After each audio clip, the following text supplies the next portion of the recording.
작년 9월 20일 통계청이 2019년도 사망 통계 원인 조사를 발표하였습니다. 10대, 20대, 30대 사망 원인 첫 번째가 여러분 무엇이었을까요? 바로 자살이었습니다. 40대와 50대에서도 질병 외의 사망 원인 1위가 자살이었습니다. OECD 가입 국가 중에서 대한민국이 자살률 1위를 기록했습니다. 참으로 가슴 아픈 현실이죠. 여러분, 하루 평균 스스로 자신의 생을 포기하는 사람이 몇 사람 정도 될 것 같습니까? 우리나라에서 하루 평균 37.8명, 하루 평균 하루에 38명이 스스로 자신의 생을 포기하고 있습니다. 자살이라고 하는 것은 절망이 아주 극에 달한 그런 행위죠. 삶이 너무 무의미합니다. 내가 반응하고 응답할 만한 어떤 가치도, 어떤 가치 있는 대상도, 가치 있는 사람도 내게는 없다. 그것이 자살하는 사람들의 마음이죠. 여러분, 그 이유가 무엇일까요? 우리가 이제 글자를 잘 읽지 못하는 것을 문맹이라고 하고, 다양한 색깔을 이렇게 구별하지 못하는 것을 생맹이라고 하죠. 컴퓨터를 잘 못하는 사람은 뭐라고 합니까? 컴맹이라고 하죠. 그런데 요즘에는 어떤 사람들이 많아지고 있냐면 의미맹, 의미를 알지 못하는 사람들, 자기가 살아가는 삶의 의미가 무엇인지를 알지 못하는 사람들, 그리고 자기맹, 자기가 누구인지, 내 인생의 존재 이유가 무엇인지를 알지 못하는 사람들이 많아지고 있습니다. 내가 왜 여기에 있는지, 내가 이 직업을 택한 이유가 도대체 무엇인지, 내 인생의 목표와 목적이 무엇인지 그것을 알지 못하는 것입니다. 내가 추구하는 삶의 의미가 내 가슴에 충만하지 못할 때 우리는 의미맹이 되고 자맹이 되는 수밖에 없는 것이죠. 사랑하는 여러분, 영적인 위기는 언제 우리에게 찾아올까요? 우리가 예수님을 믿지만 예수님을 믿는 것이 내 삶에 동기부여를 해주지 못합니다. 예수님을 믿지만 예수님을 믿는 것에서 내 인생의 의미를 발견하려고 하지 않은 채 신앙생활을 할 때, 그때 영적 위기가 찾아오는 것입니다. 동기부여는, 의미를 찾는 것은 나 자신만이 할 수 있습니다. 다른 사람이 대신 해줄 수 없습니다. 의미를 찾지 못하는 까닭은 내 안에, 내 인생의 근원이 되신 하나님이 계시지 않기 때문일 것입니다. 사랑하는 여러분, 저와 여러분이 예수님을 믿는다면 예수님으로부터 삶의 의미를 찾을 수 있게 되기를 간절히 기도합니다. 우리 이 시간에 영상을 하나 같이 보도록 하겠습니다.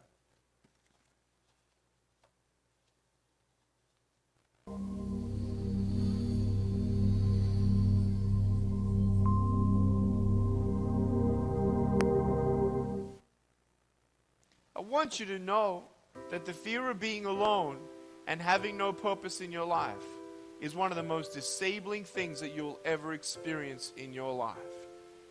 And you need to know the answer of two questions. Who are you and what do you want? For me, I realized as a kid, there was a choice I had to make. Either believe what the world said and only believe that broken pieces are ahead for me, or believe that God loves me. It was hard. Because when God says in the Bible, I have a plan for you, I'm thinking, really?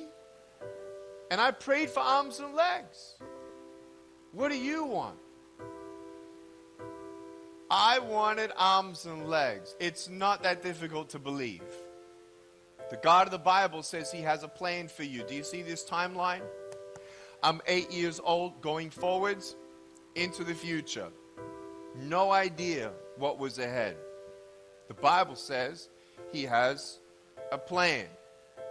We don't see the plan, so it's kind of foolish to believe something that you can't see.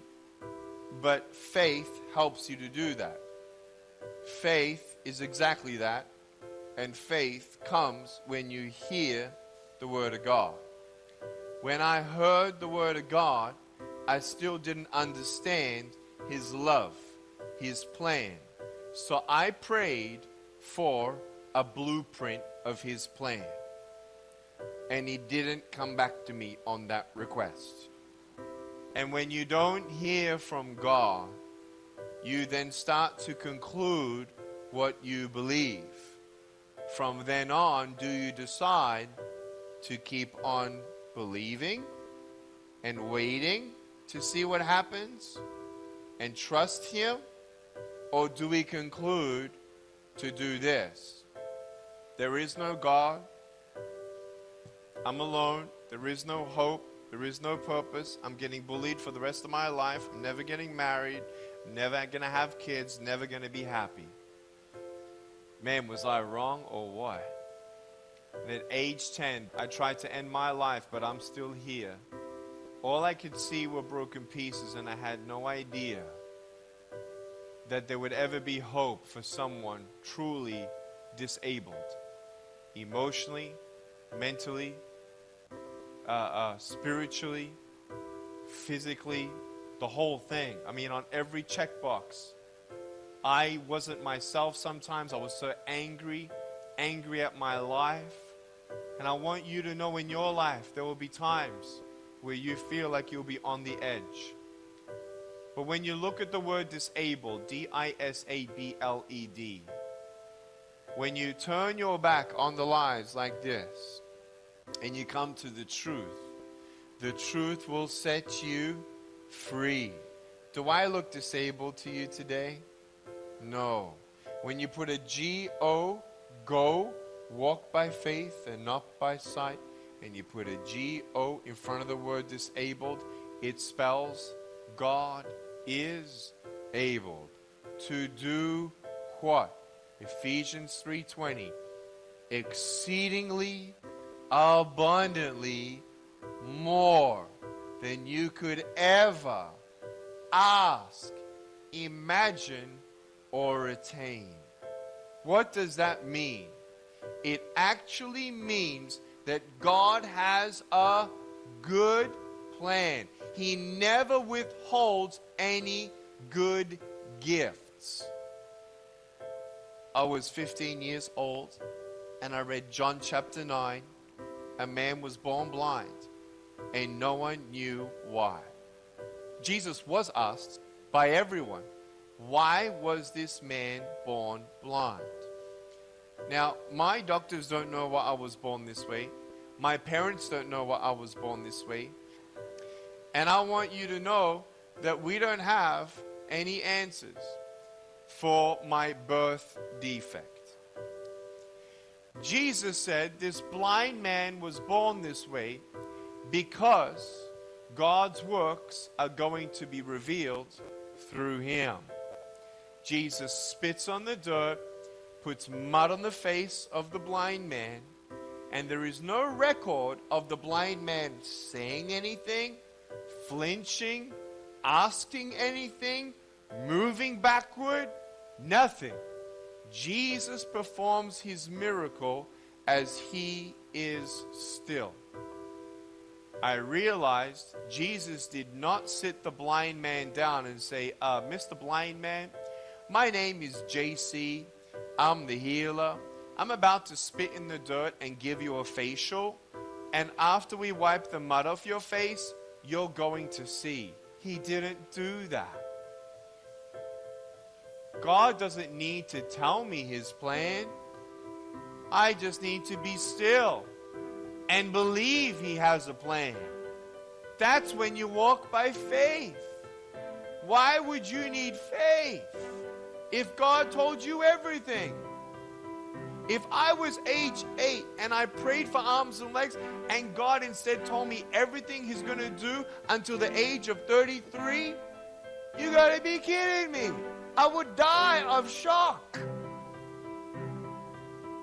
Writing books, 55 languages. If God can use a man without arms and legs to be his hands and feet, then who can God not use? Amen? He loves you, and he can do anything with your broken pieces.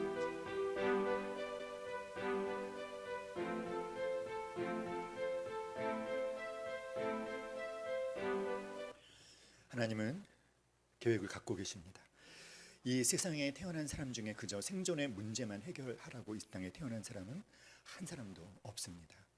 모두가 다 하나님의 분명한 계획과 목적을 갖고 이 땅에 태어났습니다.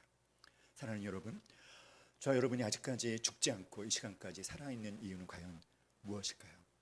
그것은 분명히 감당해야 할 사명이 남아있기 때문인 줄 믿습니다. 어떻게든 저와 여러분 모두가 남아있는 생을 가치 있고 보람되고 의미 있게 살 수 있기를 간절히 기도합니다. 여러분, 우리는 할 수 있습니다. 우리가 할 수 있는 이유는 에베소서 3장 20절에 우리 가운데서 역사하시는 능력대로 우리가 구하거나 생각하는 것보다 더 넘치도록 능히 하시는 하나님께서 우리를 도와주시기 때문입니다. 오늘 저는 제가 열린 광성교회 이제 청소년부를 섬기게 되면서 어떤 비전을 갖고 섬기는지를 우리 성도님들께 말씀을 드리고, 아울러서 여러분 한 분 한 분도 자기 자신을 향해 오늘 하나님이 주시는 비전을 품을 수 있게 되기를 간절히 기도합니다. 그것은 어떤 비전이냐면 복의 근원이 되는 비전입니다. 복덩어리가 되는 비전입니다. 사랑하는 여러분, 비전은 사명이죠. 미션, 영어로 헬라어 라틴어로 미시오, 이것은 보낸다라는 뜻입니다. 사랑하는 여러분, 여러분 한 분 한 분은 하나님께서 하나님의 일을 이루게 하시려고 이 세상에 보내신 분임을 주님의 이름으로 선포합니다. 우리는 사명자입니다. 우연히 태어난 사람, 우리 가운데 한 사람도 없습니다. 우리 모두는 어떤 사람들이라고 말씀드렸습니까? 하나님께서 하나님의 일을 이루게 하시려고 이 땅에 보낸 사람들, 믿습니까? 사랑하는 여러분, 우리가 살면서 내가 이 땅에 태어난 이유가 무엇인지, 나의 사명이 무엇인지를 자각하는 것이야말로 너무나 중요한 일입니다. 칼 힐티가 말하기를 사람이 사는 인생에서 가장 최고의 날은 자기의 사명이 무엇인지를 발견하는 날이다 라고 말씀드렸습니다. 우리들 가운데 아직까지 자신의 사명이 무엇인지를 발견하지 못한 분이 계시다면 오늘 하나님 말씀을 통해서 생애 최고의 날을 맞이할 수 있기를 주님의 이름으로 축원합니다. 복의 근원이 되는 비전, 복덩어리의 비전을 가질 수 있기를 기도합니다. 복의 근원이 되는 비전은 어떤 비전일까요? 그것은 내가 먼저 복이 되고, 그리고 나 자신이 복의 근원이 되어서 다른 사람을, 그리고 내가 속한 공동체를, 민족을, 역사를 복되게 하는 것입니다. 사랑하는 여러분, 나 자신이 복의 근원으로 살 뿐만 아니라 또 다른 사람을 복의 근원으로 세우는 그런 삶을 사는 것이 바로 복의 근원으로 사는 것입니다. 여러분을 주님이 하나님이 복의 근원으로 부르셨음을 믿으시기 바랍니다. 한 사람을 복의 근원으로 세우셔서 그 복이 다른 사람에게, 여러분이 속한 공동체에 퍼져 나가기를 하나님은 원하고 계시죠. 사랑하는 여러분, 복의 근원, 복덩어리는 어떤 복을 받느냐가 문제가 아니라 내가 받은 복으로 다른 사람을 얼마나 세워주느냐, 내가 받은 그 복으로 말미암아 내 주변의 많은 사람들이 얼마나 많이 하나님의 복을 누리며 사느냐의 문제입니다. 성경에 노아 시대를 진단하고 선포하는 말씀이 있습니다. 뭐라고 말했을까요? 그때 사람들이 먹고 자고 일하고 집을 사고 팔고 시집가고 장가 가다가 망했다. 홍수가 나서 하나님이 그 세상을 심판하고 계시는데 그것이 어떤 의미인지를 알지 못한 채 그저 일상생활을 열심히 살다가 망했다는 것이죠. 물론 먹고 자는 것이 문제가 있다는 것이 아닙니다. 시집도 가지 말고 장가도 가지 말라는 것이 아니라 문제는 무엇일까요? 문제는 그저 일상의 삶을 사는 것이 그 생활의 전부인 그런 삶은 무가치하다는 것입니다. 일상성의 도취가 되어서 자신의 사명을 잊어버린 채, 자신의 비전을 잊어버린 채, 너무나도 중요한 하나님의 계획을 잃어버린 채 그저 먹고 살기 위해 사는 인생은 너무나 비참하다는 것이죠. 우리는 생존하기도 너무 어렵고 힘든 그런 시절을 보내고 있으나, 그러나 여러분, 하나님은 말씀하십니다. 너희들은 단지 생존의 문제를 해결하기 위해 이 땅에 태어난 것이 아니란다. 먼저 그의 나라와 그의 의를 구하라. 그리하면 이 모든 것을 너희에게 더하시리라. 아멘. 사랑하는 여러분, 하나님께서는 그렇게 그 일상성을 거스르며 살 한 사람을 선택하시고, 그 한 가정을 선택하시고, 한 교회를 선택하시고, 한 민족을 선택하셔서 그들을 통하여 서서히 하나님의 구원의 역사가 번져 나가기를 원하십니다. 사랑하는 여러분, 하나님은 바로 지금도 그 복의 근원이 될 한 사람을 찾고 계십니다. 하나님, 제가 복의 근원이 되겠습니다. 이렇게 하나님 앞에 믿음으로 반응하는 그 사람을 하나님은 붙잡으셔서 그를 복의 근원으로 빚어 가시는 일에 심혈을 기울이시고 혼신의 힘을 다하시는 분이 우리 하나님이십니다. 바로 하나님은 사람을 키우시는 분이시라는 것이죠. 하나님께서 이 세상을 구원하는 방법이 어떤 화려한 행사나 어떤 프로그램을 통해서가 아니라 하나님의 방법은 사람이라는 것입니다. 먼저 한 사람을 선택하십니다. 오늘 우리가 읽은 이 창세기 10장에서도 하나님은 모든 민족을, 열방을 구원하려는 하나님의 구속의 계획을 시작하시면서 그런데 한 사람을 선택하십니다. 아브라함을 복의 근원으로 부르시고 그를 통하여 모든 족속이 하나님의 복을 받는, 바로 이것이 하나님께서 구원의 역사를 이루어 가시는 하나님의 방법인 것이죠. 사랑하는 여러분, 기억하십시오. 하나님은 언제나 한 사람을 선택하십니다. 그 다음에 그 선택받은 자가 하나님의 사람으로 하나님과 동행하며 살기를 원하십니다. 그리고 그가 예수님의 증인으로 살기를 원하십니다. 그를 통해서 많은 사람들이 구원받기를 원하시는 거죠. 사랑하는 여러분, 다시 한번 말씀드립니다. 하나님께서 이 세상을 구원하시기 위한 하나님의 방법은 어떤 것이 아니다, 어떤 화려한 행사나 프로그램을 통해서가 아니라 한 사람을 말씀으로 감화하여 성령으로 거듭나게 하고 그가 복의 근원이 되겠다 결단하게 하시며 말씀으로 그를 훈련하셔서 그를 통해서 선한 영향력이 파급되어 위대한 구원의 역사를 이루어 가시는 것이 하나님의 방법임을 우리가 마음에 새길 수 있기를 간절히 기도합니다. 보세요 여러분, 노아 홍수 때 어땠습니까? 많은 사람들이 범죄했죠. 그래서 하나님이 어떤 결단을 하셨죠? 내가 이 시대의 인류들을 홍수로 심판해야 되겠다.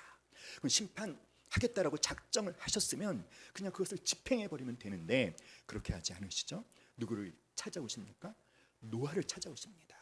그에게 말씀하시죠. 방주를 만들어라. 몇 년 동안? 120년 동안. 여러분, 방주를 만드는데 120년의 기간이 필요한 것이 아니에요. 120년은 어떤 기간일까요? 하나님의 심판이 집행 유예된 기간. 그 집행 유예의 의미는 무엇입니까? 방주를 짓는 노아를 보면서 그 시대의 사람들이 너 뭐 하는 거니? 하나님이 110년 후에 심판하신데 심판이 왜 하는데? 왜 오는데?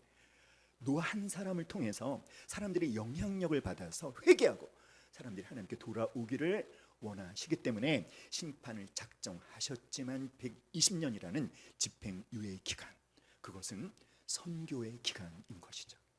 사랑하는 여러분, 우리가 출애굽기 32장을 보면 이스라엘 백성들이 금송아지 우상을 섬기는 범죄를 저지르지 않았습니까? 하나님께서 어떤 결정을 내리셨죠?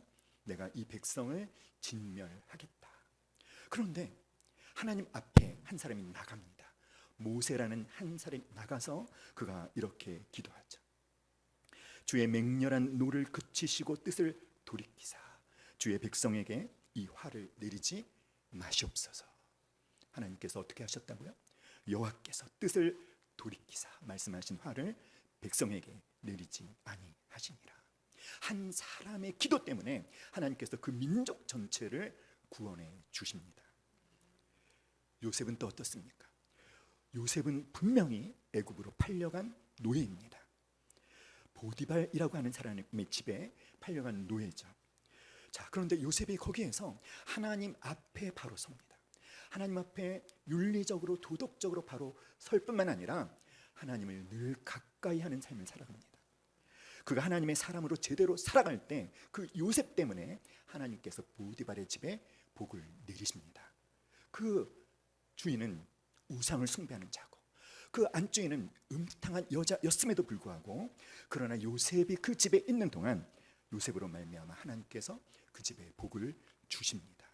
요셉이 무엇입니까? 바로 복의 근원이죠. 신약으로 돌아와 보면 사도행전 27장 로마로 가는 배 한 척이 있어요. 그 배에는 276명이 타고 있습니다. 그런데 그 배가 무엇을 만나게 되죠? 유라굴로라는 광풍을 만나게 돼요. 그래서 그 배는 파선할 수밖에 없는 상황에 놓이고 그 배에 타고 있는 모든 사람은 죽을 수밖에 없는 그런 상황에 처해 있었는데, 그런데 그 배에 누가 있을까요? 그 배에 바울이라는 사람이 있는 거예요. 하나님께서 바울에게 말씀하셨어요. 바울아, 두려워하지 말라. 네가 가이사 앞에 서야 하겠고 또 하나님께서 너와 함께 항해하는 자를 다 내게 주셨다 하였으니 그러므로 여러분이 안심하라. 나는 내게 말씀하신 그대로 되리라고 하나님을 믿노라. 아멘. 사랑하는 여러분, 바울을 로마로 보내셔서 복음을 증거하게 하시려는 그 하나님의 계획이 바울에게 있기 때문에 바울 때문에 그 배에 타고 있는 모든 사람을 어떻게 하시겠다? 살려주시겠다라고 하시는 거예요. 한 사람 때문에 하나님의 목적과 하나님의 계획이 있는 한 사람 때문에 전체를 구원해 주시는 것이죠. 사랑하는 여러분, 우리가 너무나 잘 알듯이 소돔과 고모라는 왜 멸망했습니까? 소돔과 고모라 성에 의인이 몇 명 있으면 10명이 있으면 하나님이 그 성을 심판하신다 안 하신다? 안 하시겠다고 하셨어요. 그런데 소돔과 고모라 성에는 의인이 몇 명이 없어서 10명이 없어서 불과 유황의 심판을 받을 수밖에 없었다는 것이죠. 예레미야 5장 1절 우리 함께 읽어볼까요? 시작. 너희는 예루살렘 거리로 빨리 다니며 그 넓은 거리에서 찾아보고 알라.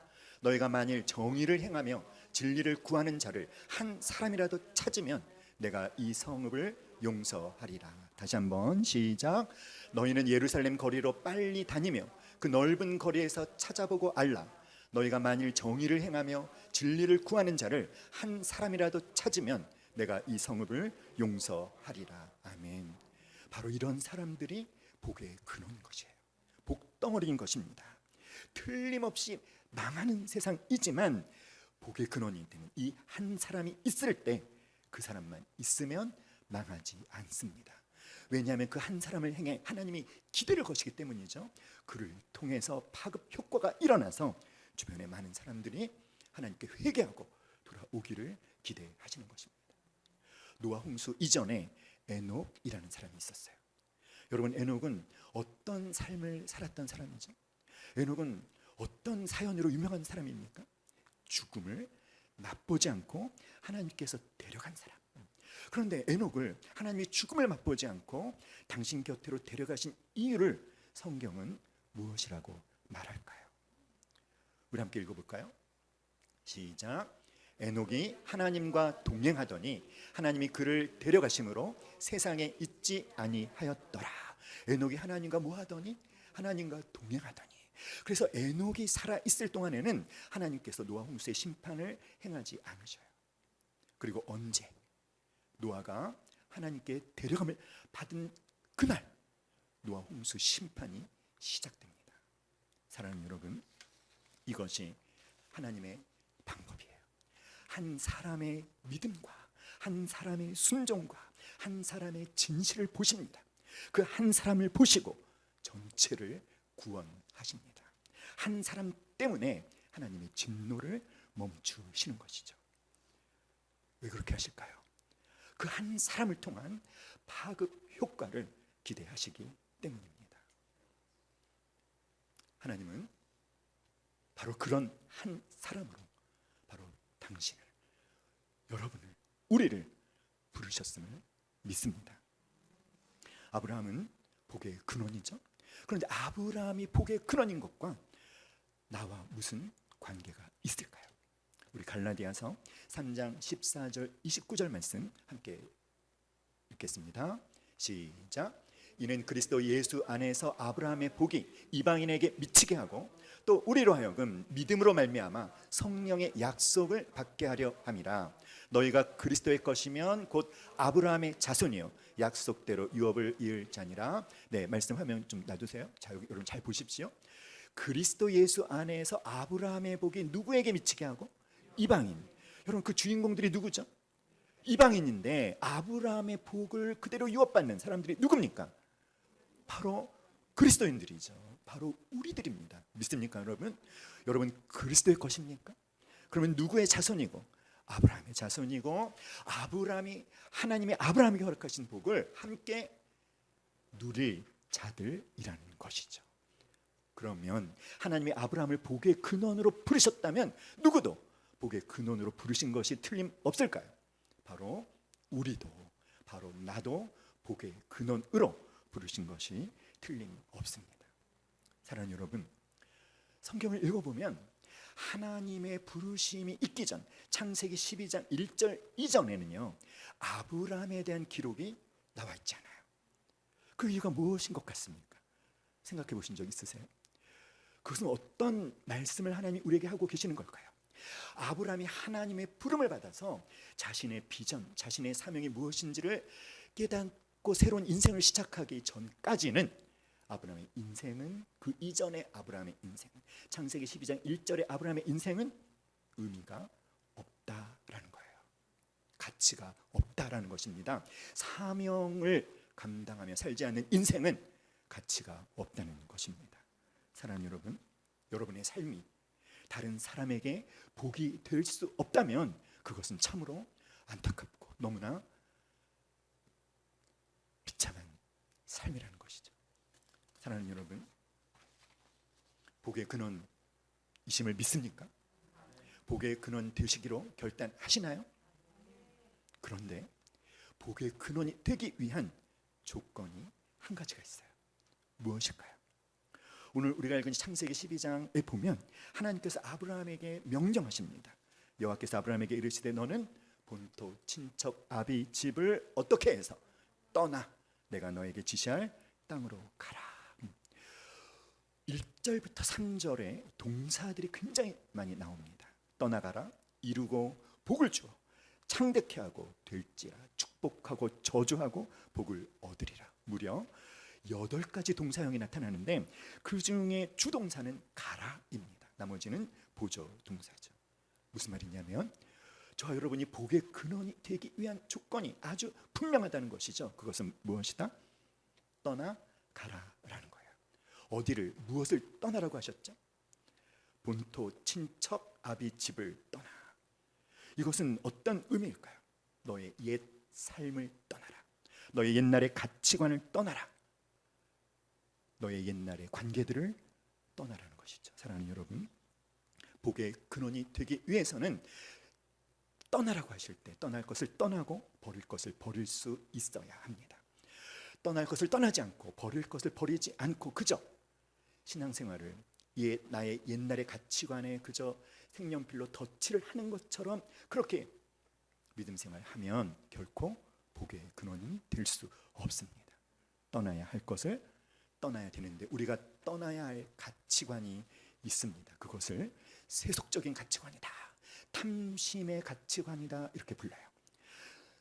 하나님이 우리에게 원하시는 가치관이 하나님의 영광을 위하여라고 한다면 세속적인 가치관은 나를 위하여입니다. 하나님의 가치관이 하나님을 사랑하고 내 이웃을 사랑하는 것이라면 세속적인 가치관은 나만 사랑하는 것입니다. 이런 세속적인 가치관을 갖고 있는 사람은 자기 자신을 하나님을 위한 나로, 다른 사람을 위한 나로 인식할 수가 없죠. 언제나 나는 그저 자기 자신만을 위한 나일 뿐인 것이죠. 사랑하는 여러분, 먼저 이런 세속적인 가치관, 탐심의 가치관을 떠나야 합니다. 누가복음 12장 13절로 21절에 어리석은 부자가 나오죠. 그 부자에 대해서 뭐라고 말씀하십니까? 어리석은 자요, 오늘 밤에 너의 영혼을 도로 찾으리니 그러면 네가 준비한 그 모든 것이 누구의 것이 되겠느냐? 자기를 위하여 재물을 쌓아두고 하나님께 대하여 부여하지 못한 자가 이와 같으니라. 사랑하는 여러분, 헌 옷을 벗을 때 새 옷을 입을 수 있고 옛 땅을 떠난 자만이 새로운 땅으로 갈 수 있습니다. 여러분이 버려야 할 옷이 무엇인지, 떠나야 할 가치관이 무엇인지를 발견하고 버리는 결단을 할 수 있기를 간절히 기도합니다. 우리 함께 말해볼까요? 너는 복이 될지라. 너는 복의 근원이 되라. 자, 이것은 따라합시다. 수동, 명령, 축복형. 수동, 명령, 축복형이에요. 수동이라고 하는 것은 무엇이냐면 내가 노력해서 복의 근원이 되는 것이 아니라 우리가 복의 근원이 되는 것은 전적으로 하나님에 의해서 되어지는 것이다 라는 말씀이고요. 명령이라고 하는 것은 우리의 주인이신 하나님께서 우리에게 명령하시는 것이기 때문에 하나님을 사랑하는 마음으로 즐겁게 순종하는 반응으로 예 하나님 제가 복의 근원이 되겠습니다 라고 반응해야 된다는 것이죠. 축복형이라고 하는 것은 무엇이냐면 복의 근원이 되는 것이 너무나 이렇게 무거운 어떤 짐을 어깨에 매는 그런 것이 아니라 하나님이 우리에게 약속으로 주신, 그래서 믿음으로 누리는 축복이라는 것입니다. 사랑하는 여러분, 하나님은 여러분을 복의 근원으로 부르셨어요. 여러분을 복의 근원으로 부르신 하나님은 반드시 여러분을 복의 근원 되게 하십니다. 믿습니까? 여러분, 우리 하나님이 어떤 분이셔요? 당신이 시작하신 일은 반드시 끝마치시고 완성하는 분이시지 않습니까? 절대로 포기하거나 중간에 그만두는 일이 없으신 하나님이십니다. 그러므로 사랑하는 여러분, 여러분은 반드시 복의 근원이 됨을 주님의 이름으로 선포합니다. 내가 복덩어리로 부름받았다는 사실을 깨닫고 내가 복덩어리답게 살기 시작하면 앞장서셔서 하나님께서 그 길을 열어주시고 도와주실 것입니다. 내 옆에 함께 서셔서 손을 붙들고 동행해 주실 것입니다. 내 뒤에 서셔서 힘껏 나를 밀어주실 줄 믿습니다. 사랑하는 여러분, 여러분은 여러분 자신을 어떤 시각으로 바라보고 계십니까? 하나님이 나를 보는 그 시각으로 우리가 나를 볼 수 있기를, 복의 근원으로 부름받은 자로, 복의 근원으로 살 자로 여러분 자신을 바라볼 수 있기를 간절히 기도합니다. 열린 광성교회 믿음의 지체 여러분, 다음 주부터 열린 광성교회 청소년부 주일 예배가 시작합니다. 여러분 참 기대가 되지 않으시나요? 설레이지 않습니까? 사랑하는 여러분, 저는 지난주 수요일 날 우리 김광배 목사님을 만나 뵙고 제가 청소년부 사역을 이제 시작하면서 꼭 하고 싶은 두 가지가 있다라고 말씀을 드렸어요. 하나는 우리 아이들이 경건의 시간을 매일매일 갖는 것, 그것이 자신의 아주 생활에 좋은 습관으로 정착할 수 있도록, 그래서 자신이 복의 근원인 것을 깨닫고 말씀으로 복의 근원된 삶을 준비할 수 있도록 돕고 싶습니다. 또 한 가지는 학부모 기도회입니다. 우리 아이들이 학부모님들이 함께 모여서 하나님이 주시는 말씀을 붙잡고 아이들을 위해서 함께 기도하는 것을 꼭 하고 싶어요. 그런데 그 학부모 기도회에 학부모님들만 오는 것이 아니라 믿음의 다음 세대를 복의 근원으로 세우는 그 일에 하나님이 마음에 선한 부담을 주시는 분들은 함께 마음을 합해서 기도하는 것들을 꼭 하고 싶습니다. 사랑하는 여러분,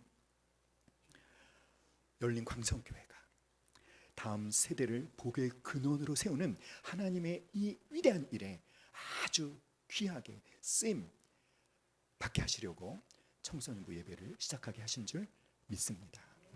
제가 우리 아이들에게 숙제를 하나 내려고 해요. 어떤 숙제일까요?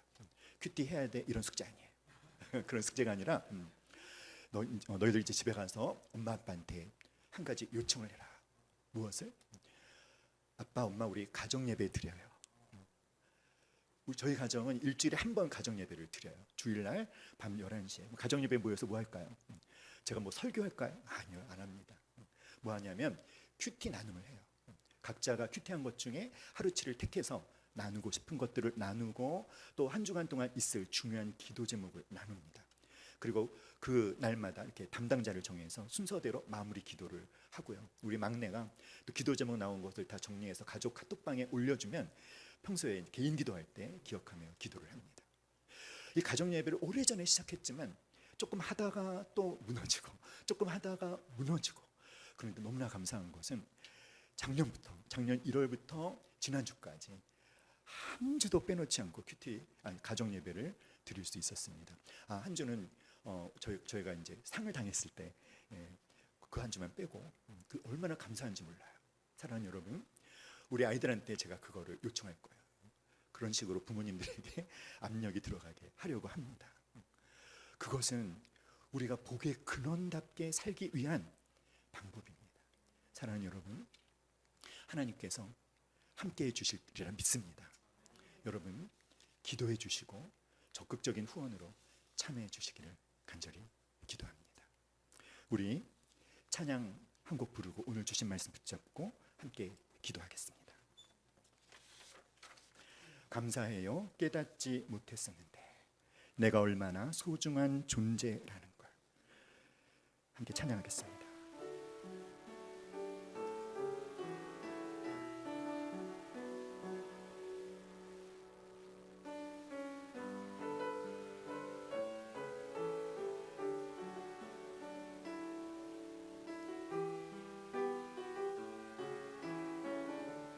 감사해요. 감사해요. 깨닫지 못했었는데 내가 얼마나 소중한 존재라는 것. 태초부터 지금까지 하나님의 사랑 항상 날 향하고 있었다는 걸. 고마워요.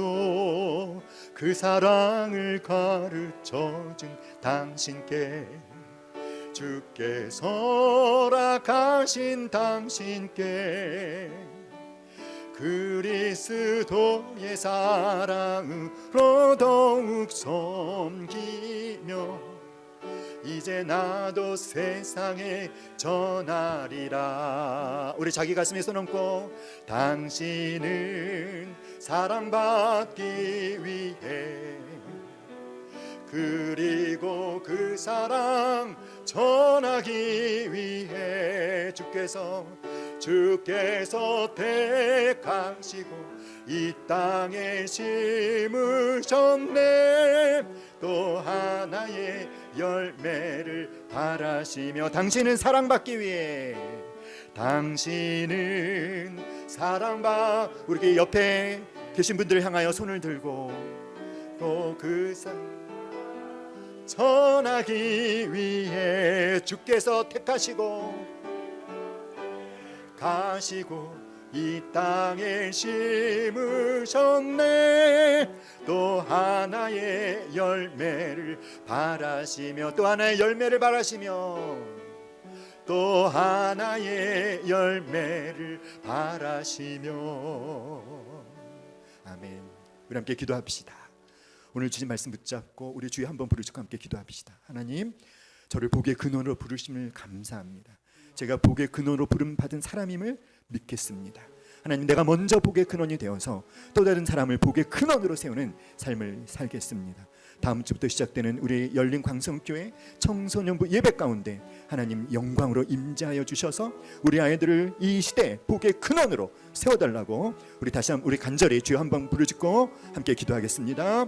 주여! 할렐루야. 사랑과 은혜가 풍성하신 아버지 하나님, 감사와 찬양과 영광과 존귀를 주님으로 받아 주시옵소서. 하나님 아버지, 너무나 부족한 우리들을 복의 근원으로 불러주심을 감사합니다. 하나님 아버지, 우리가 자격이 있어서가 아니라 하나님이 우리를 복의 근원으로 부르셨기 때문에 하나님에 의해서 복의 근원으로 살 수 있는 자들인 것을 주님 우리가 믿습니다. 하나님 아버지, 우리 모두가 복의 근원 되어서 우리가 또 다른 사람을 복의 근원으로 세우는 삶을 살아갈 수 있도록 주님이 역사하여 주시옵소서. 난 사람이 복의 근원이 되어질 때 내가 속한 가정이, 내가 속한 교회가, 내가 속한 이 나라와 민족이 하나님 아버지 하나님의 복을 받으며 또 다른 민족에게 이 복을 흘려 보내는 축복의 통로들이 되어질 수 있도록 하나님이 역사하여 주시옵소서. 아버지 하나님, 주여, 우리 이 열린 광성교회 모든 성도들이 복의 근원이 되어서 이 시대에 하나님의 소망들이 되게 하여 주시옵소서. 하나님 아버지, 특별히 우리 열린 광성교회 우리 아이들을 주님의 이름으로 축복합니다. 다음 주 때 드리는 예배를 주님 축복하여 주시고 그 예배 가운데 하나님의 영광의 임재를 허락하시며 하나님 우리 모두가 하나님을 개인적으로 만나 교제하는 큐티의 습관이 뿌리 내리게 도와주시고 하나님 말씀으로 우리를 가르쳐 주시고 훈련하여 주셔서 정말 이 시대에 하나님이 너무나 소중하게 여기시는 복의 그늘로 세워지는 한 사람 한 사람 그리고 열린 광성교회가 될 수 있도록 주님 역사하여 주시옵소서. 감사드리며 살아 역사하시는 예수님의 이름으로 기도합니다. 아멘. 은혜와 사랑이 풍성하신 하나님 감사합니다. 오늘 하나님께서 선포하신 말씀 받은 모든 자들 삶 가운데 살아 역사하셔서 구체적으로 열매 맺을 수 있도록 성령 하나님 역사하여 주시옵소서. 감사드리며 살아계신 예수님의 이름으로 기도하옵나이다. 아멘.